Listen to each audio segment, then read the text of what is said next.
چادر بھیگ جاتی تھی، اللہ کی رحمت کی بارش برستی تھی۔ وہ چادر مبارک حضرت ام المومنین سید عائشہ صدیقہ رضی اللہ عنہا کی ہمشیرہ کو پھر ملی۔ وہ کیا کرتی، وہ چادر مبارک کو پانی میں ڈبو دیتی اور چادر باہر نکال دیتی، وہ پانی بیماروں کو پلاتی، شفا حاصل ہو جاتی۔ اور اس چادر کا اللہ پاک نے قرآن پاک میں بھی ذکر کیا ہے، یا ایھا المزمل یا ایھا المدثر، اے چادر کے اوڑھنے والے۔ کیا شان ہے اس چادر مبارک کی۔ آپ نے نورانی چادر مبارک ہے جی، آپ صاحب اختیار ہیں، آپ نے زمین پر بچھائی، وہ خاتون اس کے اوپر بیٹھ گئی، آپ نے بڑی شفقت سے گفتگو فرمائی۔ جب کلام مکمل ہوا، وہ خاتون جانے لگی تو آپ کھڑے ہوئے اور کھڑے ہو کر ان کو الوداع فرمایا۔ صحابہ کرام رضوان اللہ علیہم اجمعین کے اندر ایک عجیب سی لہر دوڑ گئی، روحانیت کی، محبت کی، عظمت کی لہر دوڑ گئی کہ یہ کون خاتون ہے جس کے لیے نبی الانبیاء علیہ الصلوۃ والسلام نے اپنی چادر زمین پر بچھائی۔ تو آقا صلی اللہ علیہ وسلم فرمایا، یہ میری اماں حلیمہ سعدیہ ہے۔ رضائی ماں کو بڑا مقام دیا نبی صلی اللہ علیہ وسلم نے۔ اللہ تعالیٰ نے خود ایسا نظام چلایا تاکہ میرے نبی صلی اللہ علیہ وسلم کسی عورت کا دودھ پیے، وہ رضائی ماں بنے، اور پھر وہ رضائی ماں کا قانون قرآن پاک میں نازل کیا جائے۔ وہ باقاعدہ سورۃ النساء کے حصے میں پورے وہ 14 رشتے جو بیان کیے ہیں، اس میں ایک رضائی ماں بھی ہے جس کے ساتھ نکاح جائز نہیں، رضائی بہن سے نکاح جائز نہیں، رضائی بھائی سے نکاح جائز نہیں، چونکہ اللہ تعالیٰ نے کلام پاک کو نازل فرمانا تھا۔ اور یہ جب اللہ تعالیٰ نے لوح محفوظ تخلیق فرمائی، اسی وقت پورے کا پورا قرآن مجید لوح محفوظ پر رقم کر دیا، جیسے آج ہمارے پاس موجود ہے۔ سورۃ الفاتحہ کی الف سے لے کر والناس کی سین تک پورے کا پورا قرآن مجید لوح محفوظ میں رقم ہے۔ اور جب نبی صلی اللہ علیہ وسلم تشریف لائے تو اللہ تعالیٰ نے وہاں سے پورا قرآن مجید لیلۃ القدر میں اپنے محبوب صلی اللہ علیہ وسلم پر نازل فرمایا، اور وہ اس انداز میں ارشاد فرمایا، انا انزلناہ فی لیلۃ القدر، کہ ہم نے اس کو لیلۃ القدر میں اتارا ہے۔ اور مفسرین اکرام اس کی تشریح میں لکھتے ہیں، یہ علیحدہ چیپٹر ہے، کہ اس رات اللہ نے جل شانہ آسمان دنیا پر اس کو اتار دیا، اور پھر وہاں سے جیسا واقعہ، موقع، ضرورت ہوتی اس کے مطابق اللہ تعالیٰ قرآن پاک کی صورت آیت نازل فرماتا۔ پہلی کتابوں کی طرح قرآن پاک یکدم نہیں اترا۔ وہ یہی تو کہتے تھے مشرکین کہ اگر یہ اللہ کی کتاب ہے تو پوری کی پوری کیوں نہیں اترتی؟ لیکن اللہ تعالیٰ کی حکمت یہ تھی کہ اللہ تبارک و تعالیٰ قوانین ترتیب دے رہا تھا، ہمارے لیے ضابطے بنا رہا تھا، اور ہماری تربیت ہو رہی تھی۔ گاہے بگاہے آہستہ آہستہ آہستہ آہستہ اللہ تعالیٰ قوانین اتارتا تھا اور تربیت ہوتی تھی، اور اس میں پھر اللہ تعالیٰ اپنی شان بھی ظاہر فرماتا تھا اور اپنے نبی صلی اللہ علیہ وسلم کی عظمت بھی ظاہر فرماتا تھا، اور یہ مقصود تھا کہ میری شان کا بھی لوگوں کو پتہ چلے اور میرے محبوب صلی اللہ علیہ وسلم کی عظمت کا بھی لوگوں کو پتہ چلے۔ مکہ مکرمہ میں لوگوں نے نبی صلی اللہ علیہ وسلم سے پوچھا کہ اے محمد عربی علیہ الصلوۃ والسلام، آپ اپنے معبود کا ذکر کرتے ہیں، ہمارے معبود نظر آتے ہیں، کوئی چاندی کا ہمارا معبود ہے، کوئی سونے کا ہے، کوئی پیتل تانبے کا ہے، کوئی چونے گچھ کا بنا ہوا ہے، آپ بتائیں آپ کا معبود کیسا ہے؟ تو یہ سوال اللہ کے علم میں تھا کہ ایک وقت آئے گا لوگ میرے نبی صلی اللہ علیہ وسلم سے سوال کریں گے کہ آپ کے اللہ کی شان کیا ہے۔ تو اللہ تعالیٰ نے اس وقت کے لیے سورۃ اخلاص روکی ہوئی تھی کہ جب سوال ہوگا تو پھر میں اپنے محبوب علیہ الصلوۃ والسلام سے فرماؤں گا، آپ ان کو فرما دیں، قل ھو اللہ احد اللہ الصمد لم یلد ولم یولد ولم یکن لہ کفوا احد۔ تو موقع کی مناسبت سے اللہ تعالیٰ پھر آہستہ آہستہ قرآن پاک اتارتا تھا۔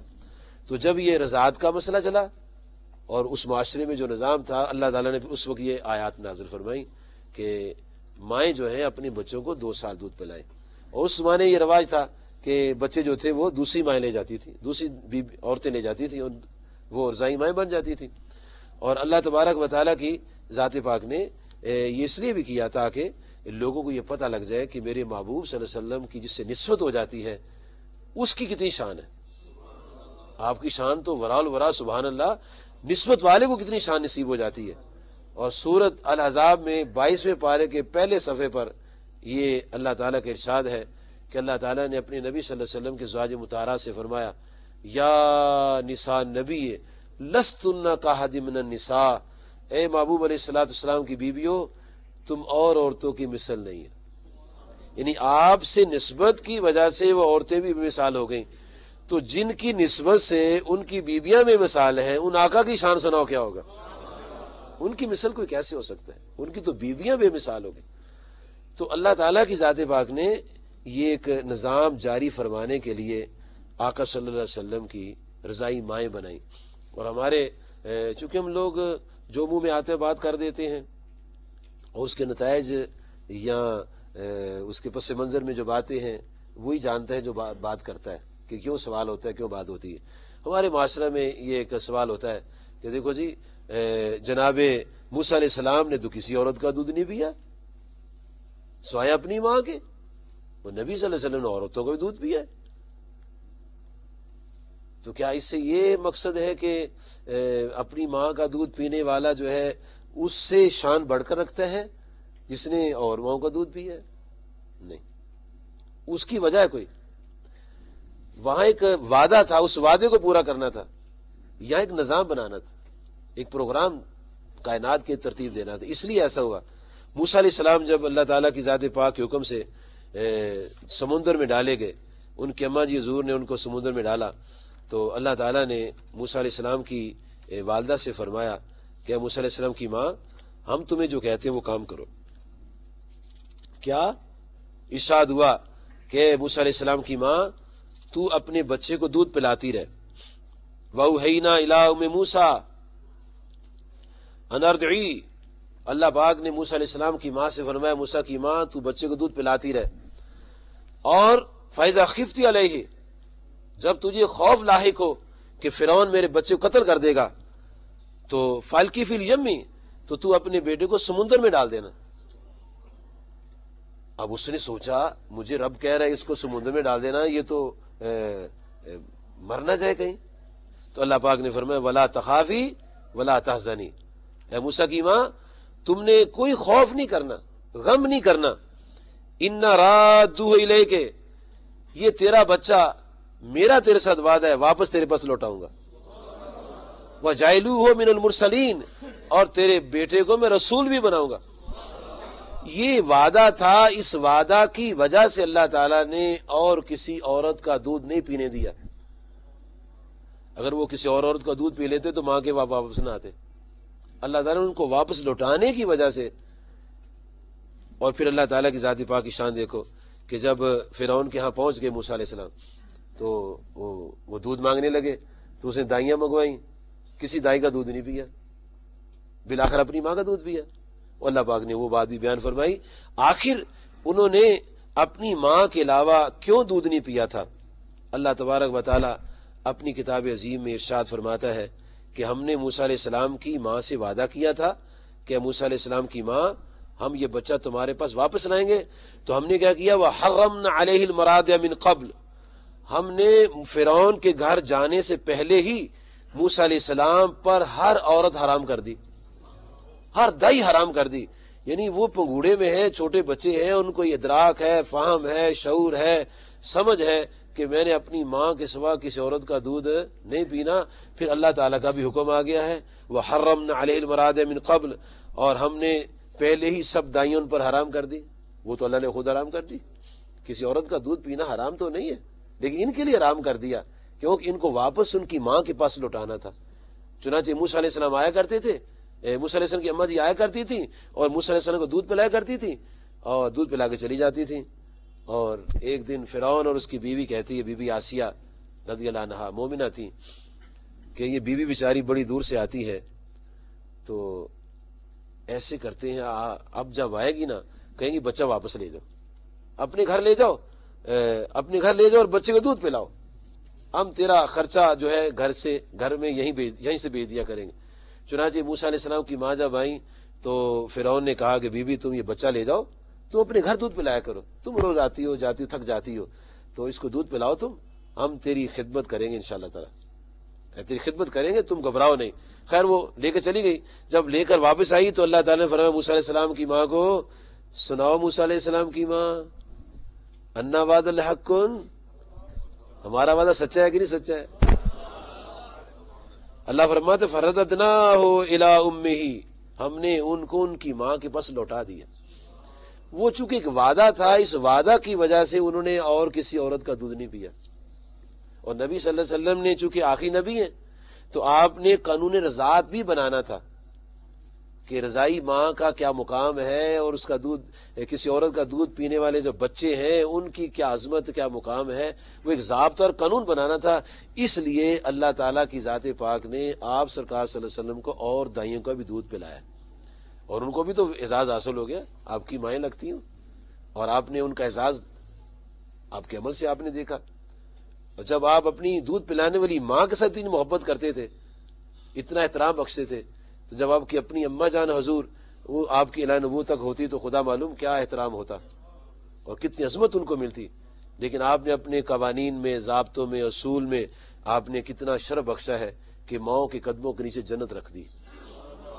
انہی ماؤں کو اللہ تعالیٰ نے یہ فرمایا ہے کہ تم اپنے بچوں کو دودھ پلاؤ۔ یہ 7واں حق ہے اولاد کا۔ 8واں حق ہے کہ اولاد کے ساتھ عدل و انصاف کیا جائے، اولاد کے درمیان انصاف، عدل سے کام لیا جائے، چھوٹے بڑے کا امتیاز نہ کیا جائے۔ نبی صلی اللہ علیہ وسلم کے اظہار زمانہ یاد میں بھی ایسے واقعات احادیث میں ملتے ہیں کہ لوگ اپنی اولاد کے ساتھ کچھ فرق رکھتے تھے تو نبی صلی اللہ علیہ وسلم منع فرما دیتے تھے۔ سنن ابو داؤد میں جلد نمبر 2 صفحہ 143 پر یہ واقعہ موجود ہے۔ امام احمد بن حنبل رحمۃ اللہ کی کتاب ہے مسند احمد شریف، اس کی 4 جلد کے صفحہ نمبر 270 پر انہوں نے یہ واقعہ نقل کیا ہے۔ امام بہقی رحمۃ اللہ کی کتاب ہے سنن الکبریٰ للبہقی، جلد نمبر 6 صفحہ نمبر 177، مسلم شریف جلد 2 صفحہ 36 اور کنز المال حدیث نمبر 44127 میں یہ واقعہ موجود ہے۔ سنن ابو داؤد میں کتاب البیوع کے اندر واقعہ آتا ہے کہ حضرت بشیر رضی اللہ عنہ انہوں نے ایک غلام لیا اور اپنے بیٹے نعمان کو لیا، اور بارگاہ رسالت امام علیہ الصلوۃ والسلام میں حاضر ہوتے ہیں، عرض کرتے ہیں یا رسول اللہ صلی اللہ علیہ وسلم، یہ میرا بیٹا نعمان، یہ میرا غلام، اور میں اس غلام کو اپنے بیٹے کو دینا چاہتا ہوں، ہبہ کرتا ہوں، تو آپ مہربانی فرمائیں، آپ میرے گواہ بن جائیں تاکہ کوئی الجھاؤ نہ رہے۔ جب آپ کی گواہی ہو جائے گی تو پھر کوئی آدمی بحث نہیں کرے گا، میرے گھر کو کوئی فرد آپ میرے ساتھ الجھے گا نہیں۔ تو نبی صلی اللہ علیہ وسلم نے گواہی نہیں دی، بلکہ آپ نے تحقیق فرمائی۔ پہلے فرمایا تم گواہی لینا چاہتے ہو، پہلے مسئلہ یہ تو بتاؤ تیرا ایک بیٹا ہے کہ اور بیٹے بھی ہیں؟ عرض کہ یا رسول اللہ صلی اللہ علیہ وسلم اور بیٹے بھی ہیں۔ فرمایا پھر سنو، اسی کو دے گا غلام یا اوروں کو بھی دے گا؟ عرض کرتے ہیں یا رسول اللہ صلی اللہ علیہ وسلم اس کے لیے ہے، اوروں کو نہیں دوں گا۔ فرمایا یہ تیری تقسیم ناانصافی کے، میں گواہ نہیں بن سکتا۔ آپ نے سمجھا دیا مسئلہ کہ اولاد میں فرق نہیں رکھنا، جتنا ایک کا حصہ ہے اتنا دوسرے کا حصہ ہے، یہ ناانصافی نہیں کرنی۔ جب گھروں میں ناانصافیاں ہوتی ہیں تو پھر نتیجہ کیا ہوتا ہے؟ بچے اپنے ماں باپ کے دشمن ہو جاتے ہیں، ایسے والدین اپنے پاؤں پر خود کلہاڑی مارتے ہیں۔ یہ احساس بعد میں ہوتا ہے، پہلے نہیں ہوتا۔ ہمارے ایک رواج ہے پلوٹھی کا لڑکا ہے، لڑکا ہونے میں قرآن میں تو کوئی پلوٹھی شلوٹھی نہیں ہے، یہ ہم نے ایک رسم بنا رکھی پلوٹھی کا، اور جو ہوگا سارے وہ لے جاتا ہے، سب وہ کیپچر کر جاتا ہے، ہر چیز کو پکڑ لیتا ہے، یہ پلوٹھی کا بیٹا ہے، اور دوسرے بچے جو ہیں وہ روتے رہتے ہیں۔ یہ بد رسم ہے ہمارے معاشرہ کی۔ اسلام نے ایسا کوئی ضابطہ اور ایسا کوئی قانون نہیں ارشاد فرمایا کہ پلوٹھی کے بچے کا زیادہ حق ہوتا ہے۔ قرآن مجید میں اللہ تعالیٰ کی ذات پاک نے سورۃ النساء میں جہاں وراثت کا قانون بیان فرمایا ہے، وہاں اللہ کریم نے بڑے صاف صاف الفاظ میں ارشاد فرمایا للذکر مثل حظ الانثیین یوصیکم اللہ فی اولادکم، اللہ تعالیٰ تمہاری اولاد کے بارے میں تمہیں حکم دیتا ہے کیا؟ للذکر مثل حظ الانثیین، کہ 2 لڑکیاں اور 1 لڑکا، 2 لڑکیوں کے برابر 1 لڑکے کا حصہ ہوتا ہے۔ یہاں للذکر فرمایا اور انثیین کا لفظ فرمایا۔ یہاں پلوٹی شلوٹی کوئی ذکر نہیں ہے، مذکر مؤنث۔ ایک بچہ 40 سال کا ہے، ایک بچہ 2 مہینے کا ہے، باپ کے مرنے کے بعد جتنی وراثت تقسیم کے بعد بڑے کو ملیں گے پیسے دولت، اتنی چھوٹے کو ملے گی۔ یہ فرق اسلام میں نہیں ہے، تو یہ فرق نہیں کرنا چاہیے۔ نعمان ابن بشیر جو تھے، ان کو انہوں نے غلام پیش کیا، گواہی رسول کریم صلی اللہ علیہ وسلم کی، لیکن آقا صلی اللہ علیہ وسلم نے اس کو اپنی گواہی نہیں دی، فرمایا ناانصافی میں گواہ نہیں بنتا۔ ایک روایت میں آتا ہے کہ حضرت نعمان غلام لے کر آ گئے، عرض کہ یا رسول اللہ صلی اللہ علیہ وسلم، میرے ابا جی حضور نے مجھے یہ غلام دیا ہے۔ فرمایا نعمان یہ واپس کر دو، یہ واپس کر دو، تیرے بھائی تیرے مخالف ہو جائیں گے۔ اب یہ مخالفت بھائیوں میں کون ڈالے گا؟ ماں باپ ڈالیں گے، اور ماں باپ کا فرض ہے کہ اپنی اولاد کے اندر عدل و انصاف کریں۔ 9واں حق یہ ہے اولاد کا کہ ان کو رزق حلال سے پرورش کی جائے، سود کا پیسہ نہ کھلایا جائے، رشوت کے پیسے سے ان کی پرورش نہ کی جائے، چوری ڈاکے کے پیسے سے ان کی پرورش نہ کی جائے، حلال رزق ان کو دیا جائے۔ اور آپ یہ سن کر دل کے اندر نور پیدا ہوگا کہ نبی صلی اللہ علیہ وسلم کی بارگاہ میں صدقہ کی کھجوریں آئیں تو آقا صلی اللہ علیہ وسلم کے پاس بھاگے بھاگے آئے جناب امام حسن رضی اللہ عنہ، انہوں نے ایک کھجور پکڑی اور اپنے منہ میں ڈالی، آقا علیہ الصلوۃ والسلام نے انگلی ڈال کے کھجور نکال دی، فرمایا بیٹے حسن ہم پر صدقہ حلال نہیں ہے۔ چھوٹے سے بچے ہیں جی، اس کے منہ سے کھجور نکال دی، اور ہمیں تربیت دی ہے کلو حلالا طیبا وعملوا صالحا، حلال کھاؤ، کھانا بھی حلال ہے، کھلانا بھی حلال ہے، اولاد کو بھی حلال رزق کما کے دلا کے دینا چاہیے، یہ حق ہے اولاد کا۔ اگر حرام سے اس کی پرورش کریں گے تو پھر نقصان اپنا ہی ہوگا، بچے تو بگڑ ہی جائیں گے لیکن ساتھ والدین کو بھی نقصان ہوگا۔ 10واں حق ہے کہ اولاد کی اچھی تعلیم و تربیت کا انتظام کیا جائے، ان کو آوارہ پھرنے کے لیے نہ چھوڑا جائے، جتنے مرضی بچے پیدا کریں ہے جی، اسلام میں کوئی پابندی نہیں ہے، لیکن یہ ان کی تربیت صحیح ہونی چاہیے۔ یہ نہ ہو کہ گتھم گتھا گھر میں رہتے ہیں، اور جن گھروں میں زیادہ بچے ہیں ماں باپ نے ان کی تربیت نہیں کی شروع سے، ان کو سمجھایا نہیں ہے، اور شادی شدہ بھی ہو چکے ہیں اور وہ ایک دوسرے گالیاں نکالتے ہیں، لڑتے جھگڑتے ہیں، اور گھر کا امن اور اتفاق اور ساری محبتیں تباہ ہو چکی ہیں، اور رزق بھی تنگ ہو چکے ہیں، لوگوں کے پریشان حال ہیں لوگ، اس لیے کہ اس میں والدین کا قصور ہے کہ انہوں نے اسکول بھیج دیا لیکن ان کو اخلاقیات دینیات کی تعلیم و تربیت نہیں فرمائی۔ فرض ہے والدین پر کہ اولاد کی آخرت کی طرف دھیان رکھیں، ان کی تعلیم اچھی تربیت اچھی کریں تاکہ یہ بچے کل قیامت کے دن والدین کا سرمایہ اثاثہ بنے، اور اگر پیچھے لڑنے کے لیے ان کو چھوڑ دیا تو ماں باپ کیا اثاثہ بنیں گے۔ اس لیے نبی صلی اللہ علیہ وسلم کی ذات پاک نے ارشاد فرمایا ہے کہ اے لوگوں یہ یاد رکھو جب انسان مر جاتا ہے تو اس کے تمام معاملات کٹ جاتے ہیں، ختم ہو جاتے ہیں، نہ اس نے نماز پڑھنی، نہ روزہ، نہ حج، نہ زکوٰۃ، کوئی کام نہیں کرنا، لیکن 3 ایسی چیزیں ہیں جن کا تعلق بدستور والدین کے ساتھ یا مرنے والے کے ساتھ رہتا ہے۔ نمبر 1 صدقہ جاریہ، نمبر 2 نفع دینے والا علم، اور نمبر 3 والدین صالحین، نیک اولاد۔ نیک اولاد یہ اولاد ہے جو ماں باپ کے مرنے کے بعد صدقہ جاریہ ہوگی۔ اور 11واں حق ہے کہ جب یہ عاقل بالغ ہو جائیں ان کی شادی کر دی جائے، اور نبی صلی اللہ علیہ وسلم فرماتے ہیں جب بچے بالغ ہو جائیں، بیٹی بیٹا عاقل بالغ ہو گئے ہیں، اگر ان کے ماں باپ ان کی شادی نہ کریں اور وہ کوئی غلطی کر بیٹھیں تو ان کا جرم جو ہوگا ماں باپ کے سر پر ہوگا۔ تو یہ وہ موٹے موٹے میں نے آپ کو حقوق بتائے ہیں کہ جو ہر ماں باپ کو ذہن میں رکھنے چاہیے ہے جی۔ اور اگر تفصیل آپ نے پڑھنی ہے تو میں نے کتاب لکھی ہے، اس کا نام ہے والدین اور اولاد کے حقوق۔ اس میں نے ناچیز نے امام مرزا رحمۃ اللہ کے فتاوی رضویہ شریف سے ایک ضمیمہ میں نے بنا کے اس کو شائع کیا ہے، اس میں 80 حقوق جو ہیں اولاد کے وہ تفصیل سے میں نے لکھ دیے ہیں۔ یہ موٹے موٹے 11 حقوق جو تو میں نے آپ کو سنائے ہیں، اس میں والدین کے حقوق کا بھی ذکر ہے اور اولاد کے حقوق کا بھی ذکر ہے۔ ہمیں مطالعہ بھی کرنا چاہیے، سننا بھی چاہیے، ان کو اپنی عملی زندگی میں لاگو کرنا چاہیے۔ یہ نہیں ہے کہ سننا اور پھر شنید تک بات رکھے، نہ پریکٹیکلی ہمیں اپنی زندگی پر وہ قوانین اور ضابطے اپلائی کرنے چاہیے جو ہمارے آقا صلی اللہ علیہ وسلم نے اور ہمارے رب نے ہمیں ارشاد فرمائے ہیں۔ اللہ تبارک و تعالی ہر صاحب اولاد کو اپنی اولاد کے حقوق پہچاننے کی توفیق عطا فرمائے اور بچوں کو ماں باپ کے ساتھ اس سے سلوک کرنے کی توفیق عطا فرمائے۔ اللہ تعالیٰ مجھے آپ کی ان باتوں کا فہم نصیب فرمائے، آمین۔ وآخر دعوانا ان الحمد للہ رب العالمین، والسلام علیکم ورحمۃ اللہ وبرکاتہ۔